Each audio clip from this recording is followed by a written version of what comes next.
திரு அண்ணாமலையிலே வீற்றிருக்கும் உண்ணாமலை உடனமர் அண்ணாமலையாரை வணங்கி யோக வழியை உலகிற்கு அளித்தவர் ஹிரண்ய கர்ப்பர். அதை யோக சூத்திரமாக செய்து வைத்தவர் பதஞ்சலி முனிவர். வேத உண்மைகளை பிரம்ம சூத்திரமாக வியாச பகவானும் பக்தி மார்க்கத்தை சூத்திரமாக நாரதரும் செய்து வைத்ததைப் போல் யோக வழியை சூத்திரமாக செய்து வைத்தவர் பதஞ்சலி முனிவர். அந்த பதஞ்சலி முனிவரை ஆதிசேஷனின் மறு அவதாரமாக கூறுவார்கள். ஸ்ரீ நாராயணன் படுக்கையாகிய ஸ்ரீ அனந்தனே ஆதிசேஷன். பதஞ்சலி முனிவரின் தந்தை அத்திரி முனிவர், தாயார் கோணிகா. ஆகவே பதஞ்சலி முனிவரை ஆந்திரேயர் என்றும் கோணிகாவின் புத்திரர் என்றும் அழைப்பார்கள். ஸ்ரீமத் நாராயணன் சிவ தாண்டவத்தை கண்டு அந்த மகிழ்ச்சியிலே புரள அதன் பாரம் தாங்காமல் ஸ்ரீமத் நாராயணன் படுக்கையாகிய ஆதிசேஷனாகிய ஸ்ரீ அனந்தன் விவரம் கேட்க சிவ தாண்டவத்தை பற்றி எடுத்து கூறுகின்றார் ஸ்ரீமன் நாராயணன்.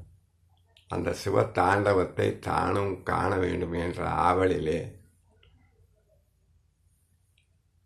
ஆதிசேஷனாகிய பதஞ்சலி முனிவர் கைலிக்கு சென்று நீண்ட நெடிய நாட்கள் தவம் செய்கின்றார். அவரது தவத்தை மெச்சி தில்லையிலே வியாக்கிர முனிவருக்கும் பதஞ்சலி முனிவருக்கும் சிவ தாண்டவத்தை காணும் பேரினை அளிக்கின்றார் சிவபெருமான்.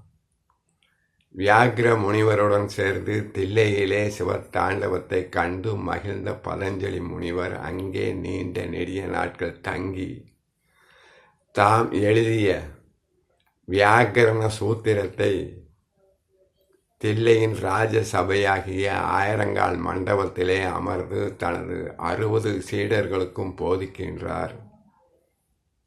தமது வெப்பமான உஷ்ணமான மூச்சு காற்றாகிய நச்சு காற்று தமது சீடர்கள் மேல் பட்டால் அவர்கள் எரிந்து சாம்பலாய் போய்விடுவார்கள் என்று அஞ்சிய பதஞ்சலி முனிவர் தமக்கும் சீடர்களுக்கும் நடுவிலே திரையை போட்டு உபதேசங்களை கூறுகின்றார். அவ்வாறு அந்த 60 சீடர்களிலே ஒரு சீடன் கேள்வி கேட்கும் முன்னே பதில் வரும் தமது குருநாதரின் தேகத்தை பார்க்க வேண்டும் என்ற ஆவலிலே திரையை விளக்குகின்றான். திரையை விளக்கின மாத்திரத்திலே பதஞ்சலி முனிவரின் நச்சு காற்றுப்பட்டு அந்த 60 சீடர்களும் எரிந்து சாம்பலாகி போய்விடுகிறார்கள். அந்த கணத்திலே வெளியே சென்றிருந்த கௌடபாதர் என்ற சீடன் மட்டும் உள்ளே வந்து நடந்த சம்பவங்களை கண்டு வருத்தமடைந்த போது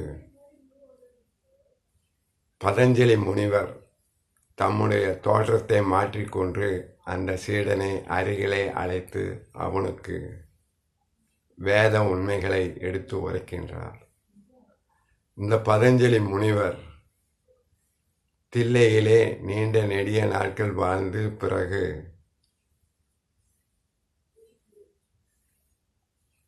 யோக சூத்திரமாகிய பதஞ்சலி யோக சூத்திரத்தை கௌடபாதர் என்னும் தனது சீடருக்கு கற்றுக் கொடுத்துவிட்டு ராமேஸ்வரத்திலே முக்தி அடைந்ததாக வரலாறு கூறுகின்றது. இந்த கௌடபாதர் ஆதிசங்கரின் குருநாதராகிய கோவிந்த பகவத் பாதருடைய ஞான ஆசிரியர் ஆவார். உலகிற்கு யோக சூத்திரத்தை வழங்கிய பதஞ்சலி முனிவர் ஸ்ரீமத் நாராயணன் படுக்கையாகிய ஆதிசேஷனின் மறு அவதாரம் ஆவார். ஓம் நமச்சிவாய். திரு அண்ணாமலையிலே